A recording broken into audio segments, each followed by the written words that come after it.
Look at him. All that wealth, and yet the billionaire's only son is nothing but a cripple." Those were the cruel words that echoed through the mansion, cutting deeper than any wound. The boy lay helpless, paralyzed in his golden crib, while the world mocked his weakness and pitied his father's shame. Doctors had given up, and hope seemed like a stranger in the house of riches. But in the silence, someone else was watching. A poor maid, unseen and unvalued, who carried nothing but compassion in her heart. And one day, as she cared for the boy no one believed in, she uncovered a truth so shocking it changed everything. Sometimes miracles are not found in riches or power, but in the hands of the least expected. Sometimes the one the world ignores holds the key to a destiny no one saw coming. This is the story of a child condemned by scorn, a family blinded by pride, and the poor maid who discovered the truth.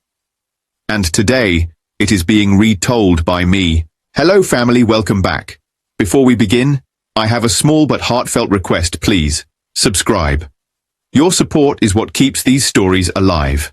Every time you click that button, you're helping us share voices that would otherwise be forgotten and stories that deserve to be heard. And in the comments, tell us where you're watching from, because together, we are not just telling stories, we are keeping hope alive. The Hawthorne mansion looked like a palace from the outside, but inside it was a prison. Its marble floors gleamed, its chandeliers threw light across the walls, and its vast halls stretched like a king's domain. Yet the silence was heavy, filled not with peace, but with secrets.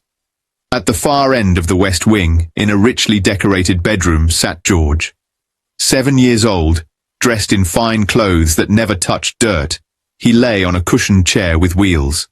His legs hung limp, his body too weak to walk. His dark eyes watched the world with sadness that did not belong to a child. The servants whispered about him. "All that wealth," one maid murmured to another as they carried trays down the hall, "and his heir is nothing but a cripple." George heard them, he always heard. His fists clenched in his lap, but he said nothing. Words had power, and theirs stung worse than any wound. Williams Hawthorne, his father, refused to accept it. He had poured millions into doctors, therapists, and strange cures from overseas. He boasted to his friends that George would recover one day, but inside, his pride was bleeding. A strong empire with a weak heir. What a cruel joke. That evening, Williams stormed into George's room. His steps were heavy, his jaw tight. Clara, his wife, sat by the fireplace, dressed in an elegant blue gown, her posture perfect. She was not George's mother, but his stepmother, and though she smiled in public, George felt her coldness like ice. Williams spoke sharply. "Another letter from Dr. Adams, more treatments, more excuses. 7 years, Clara, 7 years, and still the boy cannot stand." Clara's lips curled slightly. "He's not my son, Williams. You cannot expect me to feel the shame you carry." Williams glared at her. "He is my blood." Clara's voice turned soft but cruel. "Yes, and your blood has betrayed you. Look at him. Do you truly believe he will rule your empire? John is strong, healthy, clever. He is the son this house deserves." George's small hands trembled on the arms of his chair. He wanted to shout, to defend himself, but fear held him still. Williams's face hardened. "John is not my son. He will never be heir. George is my heir, no matter what it takes." Clara laughed quietly. "You can waste your fortune chasing miracles, but you cannot change fate. The world already knows. The Hawthorne heir is a cripple." "Enough!" Williams thundered. From the corner, Anna, the maid, froze where she was folding blankets. She wished she could disappear, but her heart ached for George. His eyes glistened as he lowered his head, pretending not to hear his stepmother's words. When Williams stormed out, leaving the room in silence, Clara leaned close to George. Her voice was smooth as silk but sharp as a knife. "Your father may believe in you, but I do not. Remember this, George. You will never be master of this house. John will take what should be his. And when that day comes, No one will even remember your name." She left, her perfume lingering in the air like poison. Anna knelt beside George, touching his small hand gently. "Don't listen to her," she whispered. "You are worth more than all of this. You are Williams's true son. You are strong in ways they cannot see." George looked at her, his voice faint. "Why does she hate me, Anna?" "I didn't do anything." Anna's throat tightened. "Because people like her only see power and strength. They don't see kindness. They don't see the heart." George blinked back tears. "I wish I could walk. If I could walk, maybe Father would love me more. Maybe Clara wouldn't hate me." Anna shook her head firmly. "Don't you dare believe that. Your worth is not in your legs, George. One day, they'll see the truth. One day, they'll regret every cruel word." George held her hand tightly. In Anna, he found the mother's love he had never known. Later that night, another visitor came. John, Clara's son, swaggered into the room. 14 years old, tall and arrogant, he smirked when he saw George sitting helplessly in his chair. "Well, well," John sneered, "the little prince in his throne. Can't even move without a servant." How sad. George's cheeks burned. He tried to sound brave. "Leave me alone, John." John leaned down, his voice mocking. "You think you're the heir because of blood? Blood means nothing if you can't stand on your own 2 feet. Everyone knows I'm the one who will inherit. My mother says so, and she always gets her way." George swallowed hard. His lips trembled, but no words came. Anna stepped forward, glaring at John. "Enough, John. Go back to your room." John smirked at her. "Careful, Anna. You're just a maid. Don't think you can order me around." But when she stood her ground, John rolled his eyes and strolled out, whistling mockingly. George buried his face in his hands. "He's right, Anna. I'm useless. I'll never be heir." Anna knelt in front of him, lifting his chin gently. "Don't believe him. Don't believe Clara. You are George Hawthorne, son of Williams Hawthorne. No one can change that." George's small voice cracked. Do you really think one day I'll be strong?" Anna smiled sadly. "I know you will. Maybe not the way they expect, but in the way that matters." George's lips curved faintly into a smile, but his eyes still carried the weight of the shadows around him. The next evening, the mansion came alive with guests. Cars rolled up the long driveway and servants hurried about carrying trays of wine and plates of delicacies. The great dining hall glittered with candles and crystal glasses. Laughter filled the air as wealthy men and women gathered around the long mahogany table.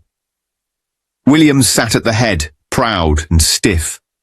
Clara sat beside him, dressed in emerald silk, her smile as polished as her diamonds.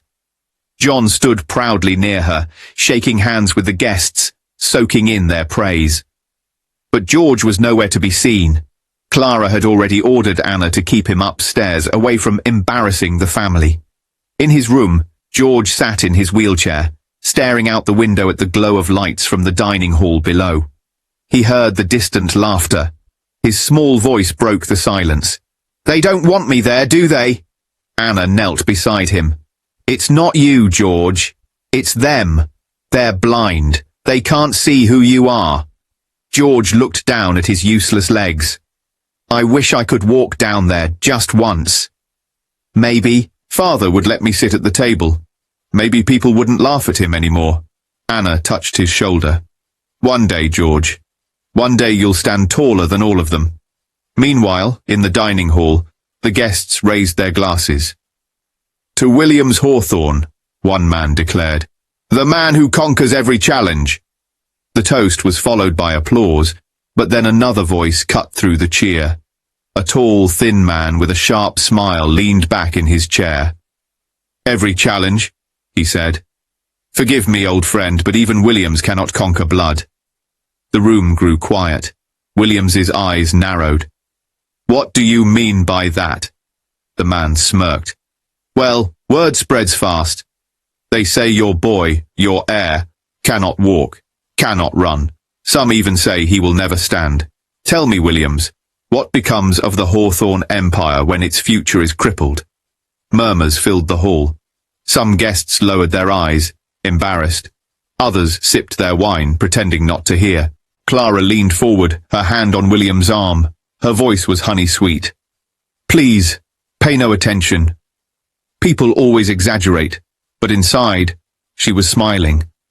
William's jaw tightened. He slammed his glass on the table, his voice thundering. My son is not a cripple. He is undergoing treatments. He will recover. He will walk, and when he does, he will be stronger than any man sitting in this room. A few men clapped politely, but most exchanged doubtful glances. Williams's pride rang louder than truth, and Clara loved every second of his humiliation. Upstairs, George heard the faint echo of voices drifting up through the floor. He turned to Anna, his eyes full of pain. They're talking about me, aren't they? Anna hesitated, then nodded softly. Yes, George. But don't let their words touch you. They don't know your heart. They don't know your strength. George's small voice cracked.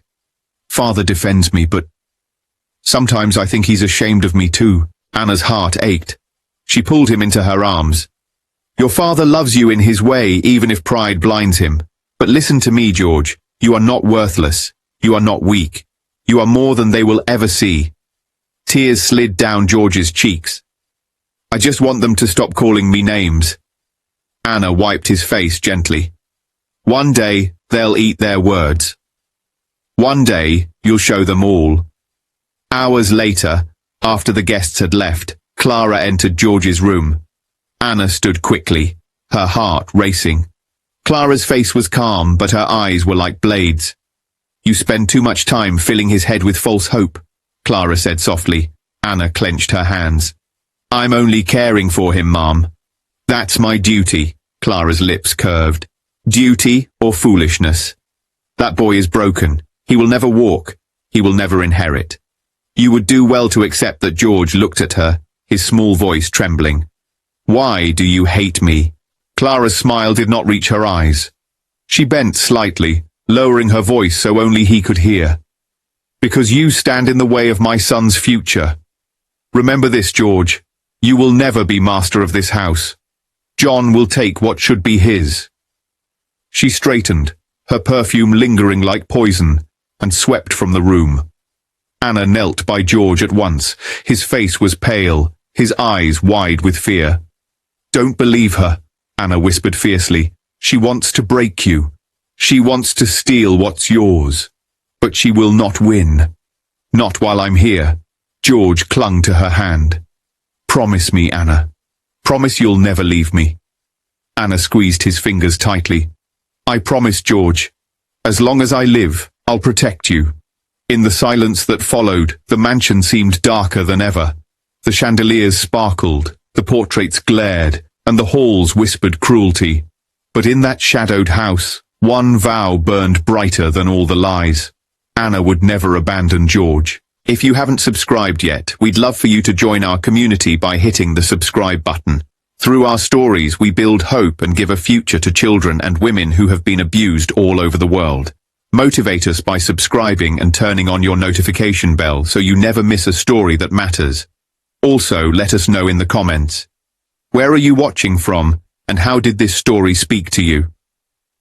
The days inside the Hawthorne mansion passed slowly, each one heavier than the last.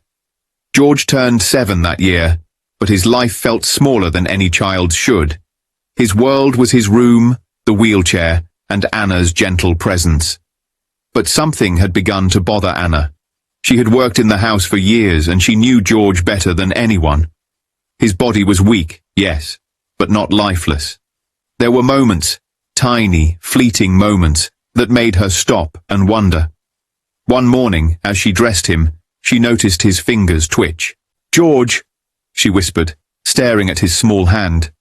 Did you just move that on your own? George frowned, confused. I don't know. My hand felt funny, another evening, while she helped him into bed, his toes curled slightly beneath the sheets. Anna, George said softly. Sometimes I feel like I could stand if my legs weren't so heavy. Anna froze. Heavy. That word struck her like lightning. She had heard him say it before. George, when do they feel heavy? He thought for a moment. After I take the medicine Dr. Adams gives me, but if I forget, sometimes my body feels lighter. Like maybe I could move. Anna's heart pounded. She didn't want to scare him, but something inside her screamed that this was wrong. The following week, Dr. Adams arrived as usual. He was a tall, balding man with a trimmed beard, always carrying his black leather bag. He had been George's doctor since birth, and Williams trusted him completely. Anna stayed in the corner of the room as the doctor prepared another injection. George shrank back in his chair, his eyes filled with dread. "Must I take it?" he asked timidly. Dr. Adams gave him a practiced smile. "Of course, George. This is for your health." But Anna noticed the boy's hands trembling.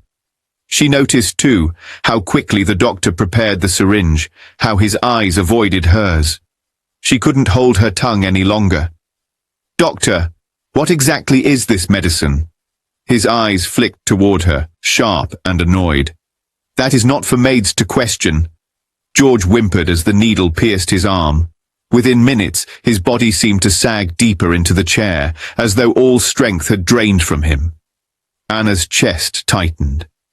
Something was wrong, terribly wrong. That night, after the house fell quiet, Anna carried a tray toward the library. She slowed when she heard voices behind the half-closed door.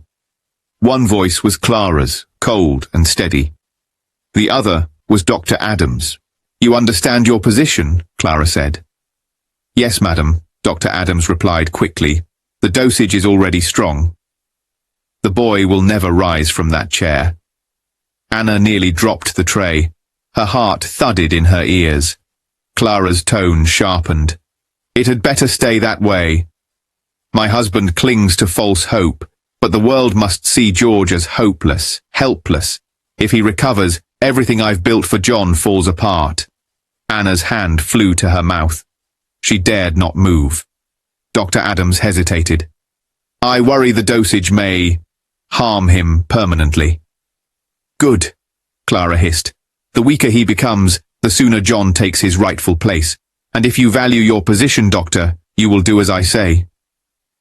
Silence fell. Then Clara's heels clicked across the floor. "Remember this. If the boy shows even the slightest improvement, your career will be over. I will ruin you. Increase the dosage if you must, but keep him weak." Anna backed away, her body trembling. She pressed herself against the wall, barely breathing as Clara left the library and swept past without noticing her. Only when the footsteps faded did Anna allow herself to move. Her hands shook as she clutched the tray. The truth was more horrible than she could have imagined. George wasn't paralyzed by nature. He was being poisoned by the very people meant to protect him. The next morning, Anna sat by George's bed, her heart torn apart. He looked so small, so frail, his face pale after another injection. "Anna," he whispered, "why do I feel worse after the medicine? Shouldn't it make me better?" Tears burned her eyes. She wanted to tell him everything, but fear strangled her voice. If she spoke, Clara would destroy her. But how could she stay silent? She touched his cheek gently. "George, sometimes the people who say they want to help us aren't really helping. Sometimes they have other reasons." George frowned. "Like Clara?" Anna froze. He had seen it too. "She doesn't want me here," George said softly. "She wishes John was father's real son." Anna's throat tightened. She hugged him close, whispering, "Listen to me. No matter what she says, you are the true heir. You are Williams's son. Don't let her lies steal your heart." George buried his face against her shoulder. "I'm scared, Anna. What if she makes father hate me?" Anna closed her eyes, her voice firm. "I will never let that happen." That evening, Clara entered the nursery. She carried herself like a queen, her green eyes cold. Dr. Adams followed with his black bag. George shrank into his chair, his small hands trembling. "Good evening, darling," Clara said sweetly, her voice dripping with false affection. "It's time for your medicine." Anna's body stiffened. She stepped forward, her voice calm but steady. "He's looking very tired." "Today. Maybe the dose can wait until tomorrow." Clara's smile sharpened. "You forget your place, Anna. The doctor decides what's best." Dr. Adams avoided Anna's gaze as he pulled out the syringe. George whimpered, tears brimming in his eyes. "Please," he whispered, "not again." "It makes me feel so heavy." Clara bent down, her hand gripping the arm of his chair. Her whisper was soft, but her words were poison. "Good." "That's exactly what I want." Anna's eyes widened. Her heart screamed to shout the truth, to snatch the syringe away. But she froze as Dr. Adams injected the liquid into George's arm. Moments later, George slumped back, his eyelids drooping. Clara stroked his hair with mock affection. There, my sweet boy. Rest well." She turned to the doctor. "Increase the dosage next time. I don't want even a flicker of hope in his body. Do you understand?" The doctor nodded, his voice tight. "Yes, madam." Anna clenched her fists, rage burning in her chest. She had just heard the words with her own ears, Clara's wicked scheme laid bare. That night, Anna sat by George's bed long after everyone had gone. His breathing was shallow, his body limp, but his small hand still clutched hers weakly.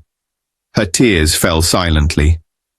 "I swear to you, George, I won't let her destroy you. She may think you're helpless, but she doesn't know the strength inside you. She doesn't know the strength inside me." The mansion was filled with shadows, but Anna's heart burned with a new fire. Clara had gone too far, and Anna knew from this night on she was no longer just a maid. She was George's only protector. The air in George's room grew heavier with each passing day. Dr. Adams came regularly with his leather bag, carrying the needles that stole George's strength. Clara hovered like a hawk, watching every move, making sure her stepson stayed weak. But Anna had a secret. She had been a nurse before poverty pushed her into servitude. She knew her way around medicine. And she knew George's injections were not healing him. They were crippling him. One afternoon, as George lay in his chair, Dr. Adams prepared the syringe. George's lips trembled. "Anna, I don't want it," he whispered. Dr. Adams sighed. "We've been over this, George. It's for your health." But before he could pierce the boy's arm, Anna stepped forward. Her voice was calm but firm. "Doctor, the child has barely slept. Look at his face, exhausted. If you force an injection now, his body may not handle it. Let me do it later, when he's rested. I was a nurse once. I know how to administer injections." Dr. Adams frowned. "I can't leave the responsibility." "You can," Anna interrupted softly, steady but respectful. "Trust me, doctor. I'll make sure he gets it." George closed his eyes, feigning sleep, just as Anna had told him earlier. His breathing slowed, his body limp. Dr. Adams glanced at Clara. Clara folded her arms, considering. Finally, she gave a small nod. "Very well.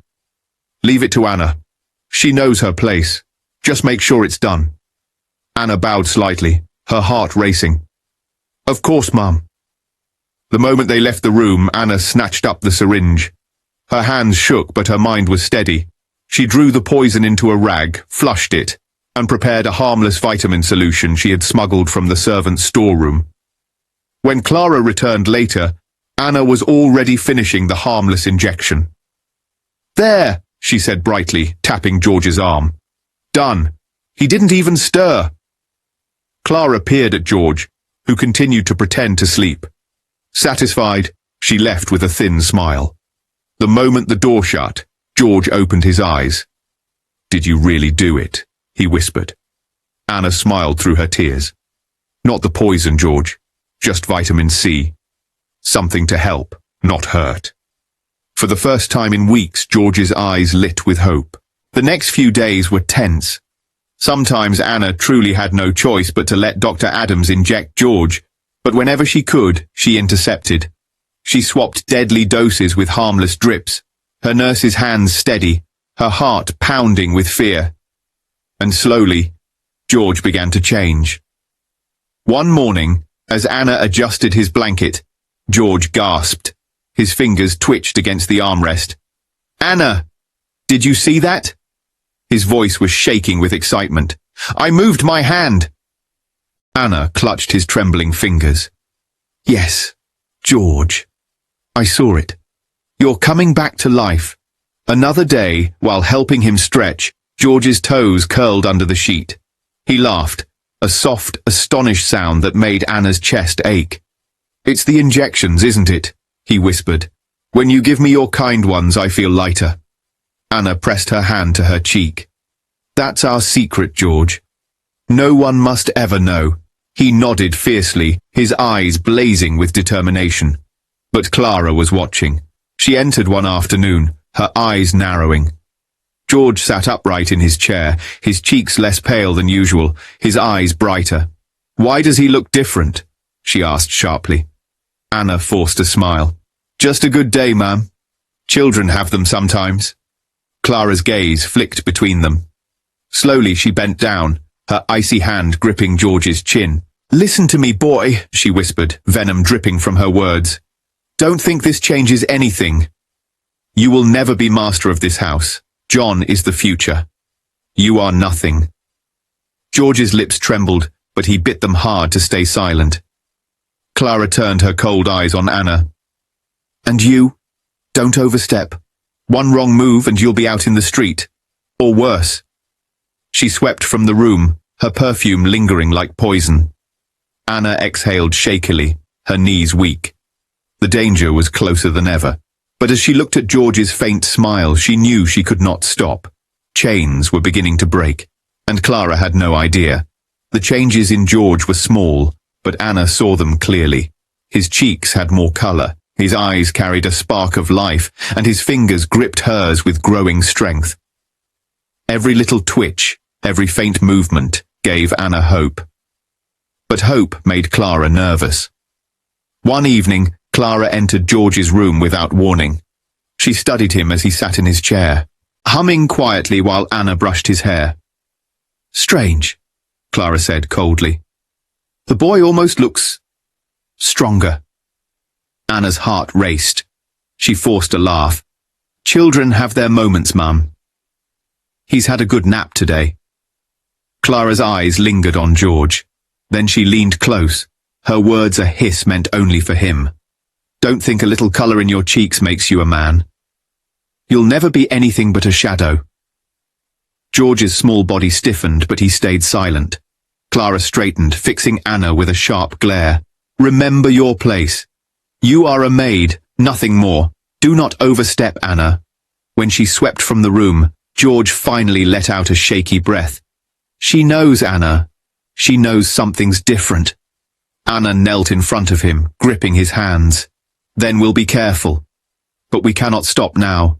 You are getting stronger, George. I can feel it." That night, Anna's fear drove her to a bold decision. She needed proof, something undeniable to expose Clara's schemes. She waited until Clara went to bed. Then, while tidying her chambers, Anna spotted a locked drawer in Clara's writing desk. Her pulse quickened. She knew better than to pry, but desperation pushed her. She searched quietly until she found a small brass key in Clara's jewelry box. With trembling hands, she unlocked the drawer. Inside lay stacks of letters neatly tied with ribbon. Anna pulled one free, unfolding it with care. Her breath caught as she read. The letter was from Dr. Adams. It confirmed payment. Money Clara had slipped him monthly. In exchange, he administered special injections to ensure George remained weak and dependent. Anna's hands shook. Another letter followed. Clara's own handwriting this time, commanding the doctor to increase the dosage if Williams showed hope. There were notes too in Clara's elegant script. John must be presented as the stronger son. The world cannot see George as capable. Ruin the illusion before it begins. Anna's stomach turned. She clutched the papers to her chest. This is it. This is the truth. Williams will have to believe me now. The next morning, Anna gathered her courage and approached Williams in his study.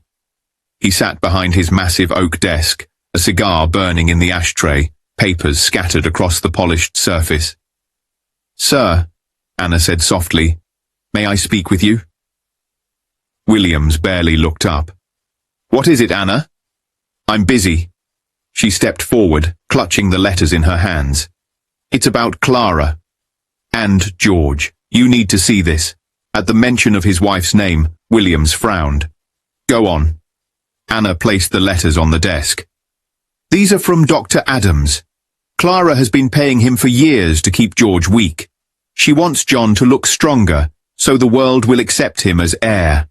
Sir, George isn't sick by nature. He's being poisoned." Williams's face hardened. He snatched up one of the letters, scanning it quickly. His jaw clenched. "Do you expect me to believe this?" he snapped.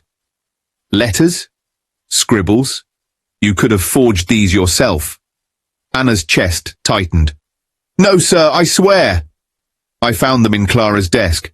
I've seen her give money to the doctor with my own eyes." "Enough!" Williams thundered, slamming his fist on the desk. His voice echoed in the study. "How dare you accuse my wife? She has stood by me through everything, and you are nothing but a servant in this house." Anna flinched as though struck. "I'm only trying to protect George," she whispered. Williams stood, towering over her. "You will not spread lies under my roof. If I hear another word against Clara, you will be dismissed without a penny. Do I make myself clear?" Anna's tears spilled freely. "Yes, sir. Leave me," he ordered, turning his back. Anna stumbled out of the study, her heart shattering. She had risked everything, but Williams's pride and blindness had crushed her. That night, she sat by George's bed, broken and defeated. The boy looked at her with wide, worried eyes. "You told him, didn't you?" he whispered. Anna nodded, wiping her tears with trembling hands. "He doesn't believe me, George. He thinks I'm lying." George's small hand reached for hers. His grip was weak, but his gaze was steady. "Then we keep fighting." "Don't give up on me, Anna." Please, Anna's chest ached. She hugged him tightly, whispering through her tears. "I'll never give up on you. Never. But right now, I don't know how to fight her anymore." George's eyes glistened. "You're the only one who cares about me. If you give up, I have no one." Anna kissed his forehead, her voice breaking. "Then I'll keep going, even if it kills me." That night, as thunder rolled outside and rain lashed against the mansion's windows, Anna sat awake by the flickering candlelight. She had discovered Clara's darkest secret. She had placed the truth in Williams's hands. But his pride had blinded him, and now she stood alone, cornered and powerless. The walls of the mansion felt like a cage. Clara was tightening her grip. Dr. Adams was her weapon. And Williams, blinded by loyalty, had left Anna defenseless. For the first time, Anna wondered if she had doomed both herself and George by meddling. But then she looked at the boy sleeping peacefully, his small chest rising and falling. His hand still clutched hers tightly, even in dreams. She wiped her tears, whispering into the darkness, "I will not let her win. I don't know how yet, but I will not let her win." The night Anna smuggled George out of the mansion, the house erupted with panic. Servants whispered in corners, guards scoured the grounds, and Williams stormed through the halls like a man possessed. "Find him!" Williams roared. "Search every wing, every corridor. My son must be found." His eyes were wild, his powerful hands trembling as he yanked open doors. For years he had been blind to George's suffering, ashamed of his weakness. But now that the boy was gone, the emptiness gnawed at him like fire. "George!" His voice thundered through the mansion. "George, where are you?" Clara, meanwhile, stood in her silk gown at the foot of the grand staircase, her face pale and drawn. At least, that was the mask she wore. Inside, her heart raced with fear. Where has that maid taken him? What if someone finds the boy alive, stronger? But she quickly calmed herself. She would twist this to her advantage. She approached Williams, her voice soft, trembling with false grief.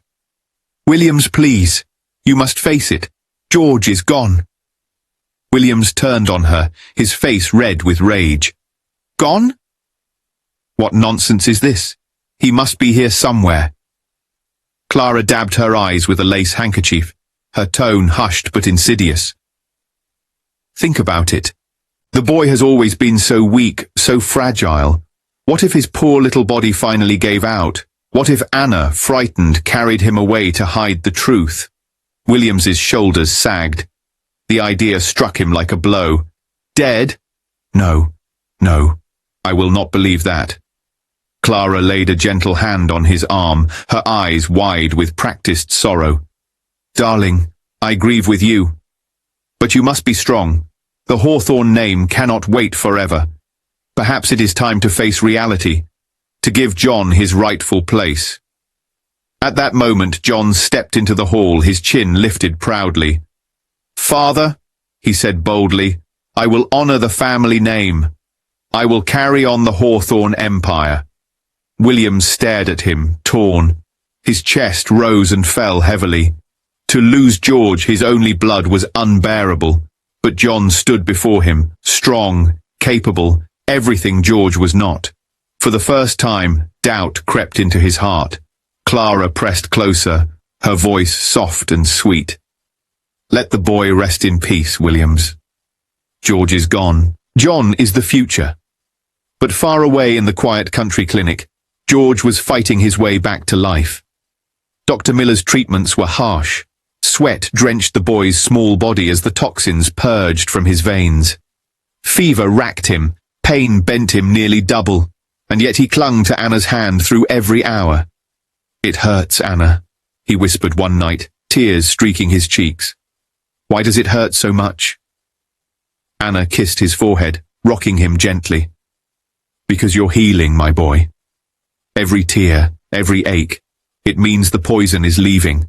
It means you're becoming free." By morning, George's strength began to return. His hands gripped tighter, his eyes shone brighter. His legs, once like dead weight, twitched and shifted. Then came the day that changed everything. Dr. Miller guided George to the edge of the bed. "Steady now," he said gently. Anna stood on the other side, her arms open. "Come to me, George. Just try." George's legs shook violently as his feet touched the floor. He swayed, nearly falling. Then, with a cry, he pushed upward. He stood.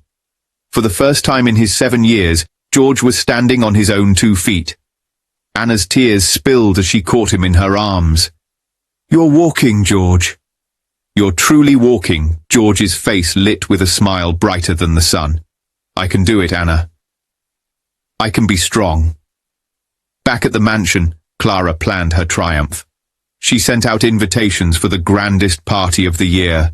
The halls were polished, the chandeliers gleamed, and every powerful man in the city was summoned. To the world, it would look like a celebration. But in Clara's heart, it was George's funeral. A final declaration that he was gone, and John was the heir. She smiled to herself as she watched John strut about the hall.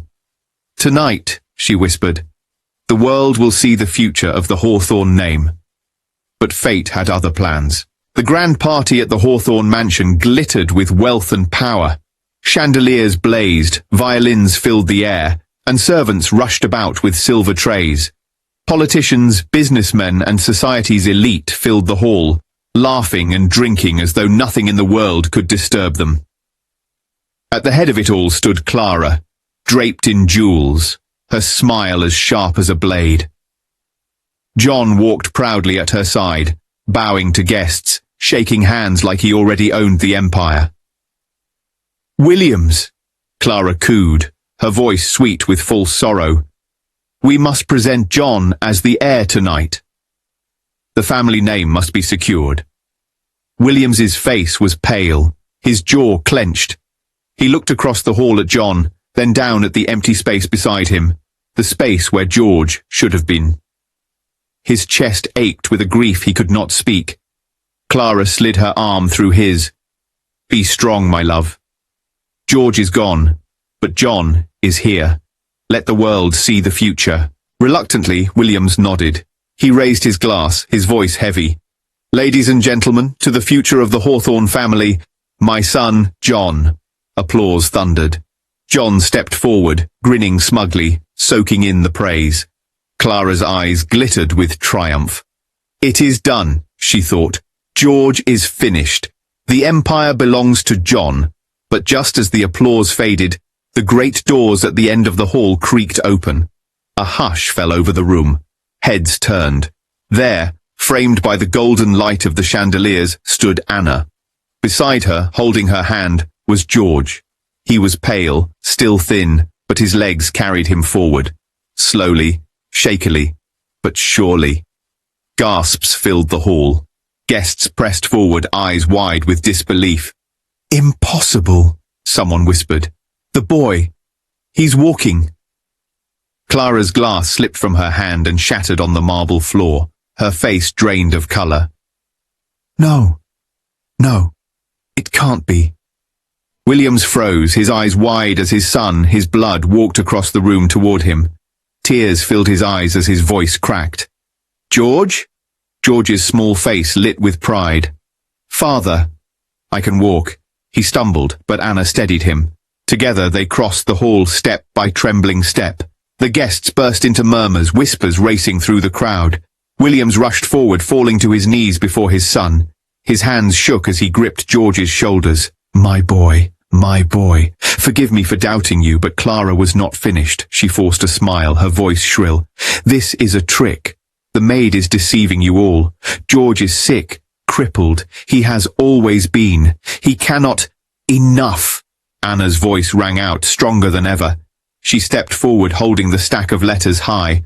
"The truth is here. For years, Clara bribed Dr. Adams to poison George to keep him weak. I found the proof myself. She wanted John to take his place, even though she knew he was never Williams's son." Gasps rippled through the crowd. Guests turned, eyes wide, mouths open. Williams snatched the letters from Anna's hand. His eyes scanned them, his face darkening with every word. He lifted his gaze to Clara, betrayal carved into his features. You did this? You kept my son sick. You let me believe he was cursed while you mocked me behind my back."